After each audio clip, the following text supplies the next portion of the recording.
I would like to demonstrate to you just how very powerful synthetic phonics teaching is. For this I'm going to focus on Unit 1, and I'm particularly looking at the Early Years Starter Package programme.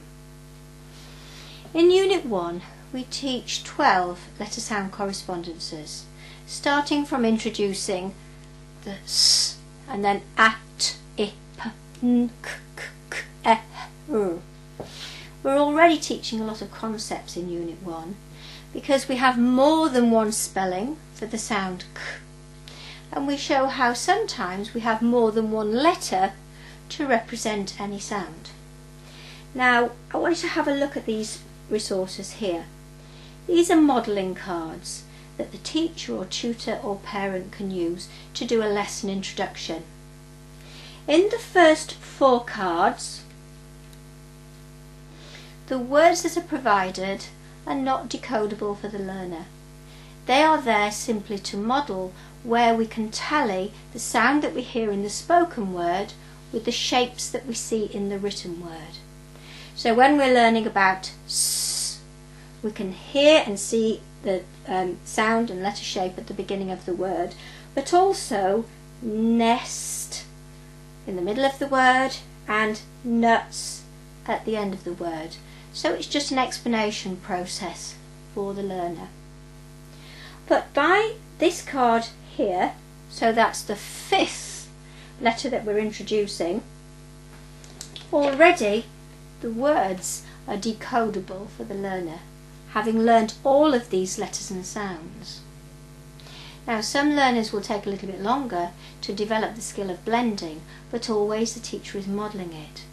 So from now on in the programme we can go p, it, pit, sip, sip, t, ap, tap.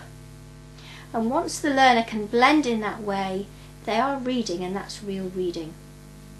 Here also we're providing an opportunity to practice writing the letter shape, or the teacher models it, and by the 3rd letter we're already beginning to do the process of spelling. We can spell at and we can spell sat by this lesson here. The process to learn about spelling is to say the spoken word very slowly and to listen for the sounds which pop out, and we tally those sounds on the left hand fingers, palm facing. At, at.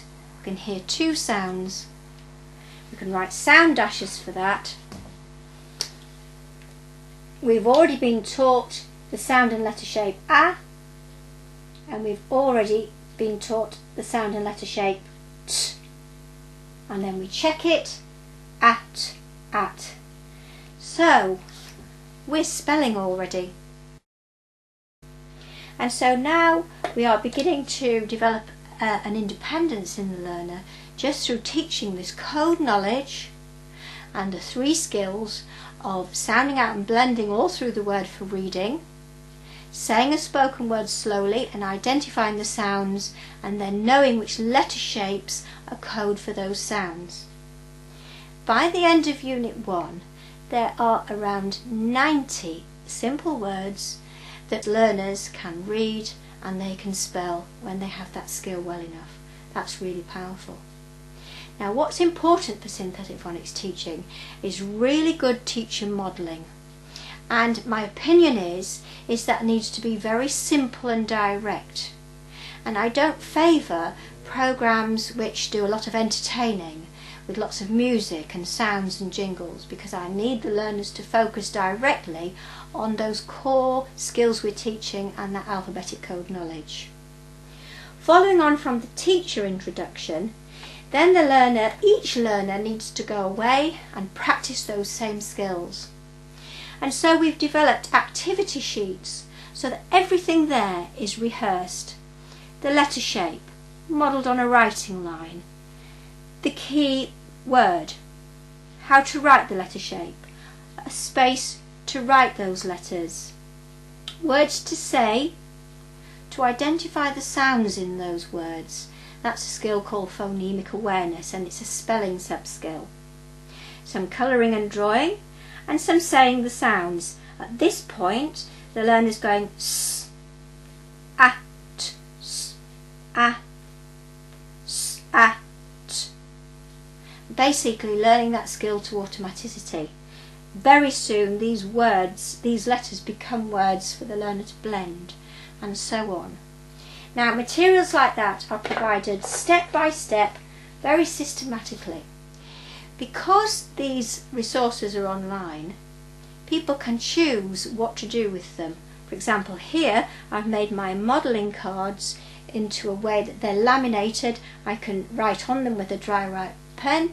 When I've used them for teaching, I can make that into a poster for display and put it onto my main display board, followed by the next lesson's modelling card, followed by the next lesson's modelling card. I could equally reduce those to half the size and create a paper-based resource for the learner to use. Here, for example, we have a very attractive booklet that's been made from the activity sheets resource, been reduced to half size, put into booklet form, and so the learner can build up the code knowledge and practice those core skills. If this program is used in a kindergarten or reception or school setting, that can be something which is done at home or sent home to inform the parents, or to repeat at home for parents to take an interest. Or if the program is used by parents, everything is there with the guidance for parents step by step on the actual resources. The Early Years Starter Package goes on to provide cumulative sentence level and text level work. So by the end of the program, learners can be reading and spelling and writing fluently.